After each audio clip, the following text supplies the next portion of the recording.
मित्रांनो, मुख्यमंत्री माझी लाडकी बहीण योजनेअंतर्गत काही पात्र लाभार्थी महिलांना नोव्हेंबर, डिसेंबर आणि जानेवारी या महिन्याचे हप्ते अजून मिळालेले नाही. अशा पात्र लाभार्थी महिलांकडून ई-के-वाय-सी प्रक्रिया करत असताना चुकीचा पर्याय निवडला गेल्यामुळे अशा महिला या योजनेमध्ये अपात्र झालेल्या आहेत. अशा लाडक्या बहिणी पात्रतेच्या निकषामध्ये असताना देखील चुकीचा पर्याय निवडल्यामुळे या योजनेमध्ये त्या अपात्र झालेल्या आहेत.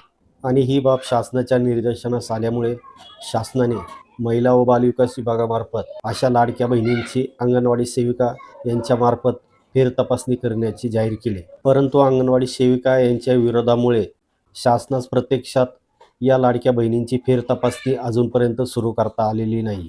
त्यामुळे अशा लाडक्या बहिणींची फेरतपासणी केव्हा होणार आणि त्या जर या फेरतपासणीमध्ये पात्र झाल्यानंतर या थकीत 3 महिन्याचे हप्त्याचे पैसे लाडक्या बहिणींच्या खात्यावर केव्हा जमा होतात हे देखील पाहावे लागेल.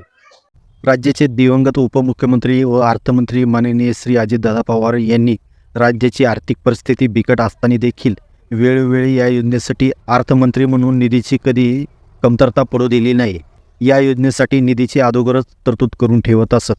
ही योजना बंद न होता ती यशस्वीपणे कशी सुरू राहील याच्यासाठी अजितदादा प्रामाणिक प्रयत्न करत होते आणि याच्याचमुळे अजितदादाच्या आकस्मिक अपघाती मृत्यूनंतर लाडकी बहीण योजनेला श्री अजितदादा पवार लाडकी बहीण योजना असे नाव देण्यात यावे अशा प्रकारची मागणी सर्वसामान्य लोकांमधून, लोकप्रतिनिधीकडून, सामाजिक संघटना यांच्याकडून जोरदारपणे करण्यात येत आहे आणि शासन देखील या मागणीचा सकारात्मक विचार करत आहे.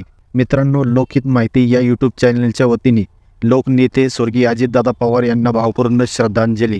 धन्यवाद.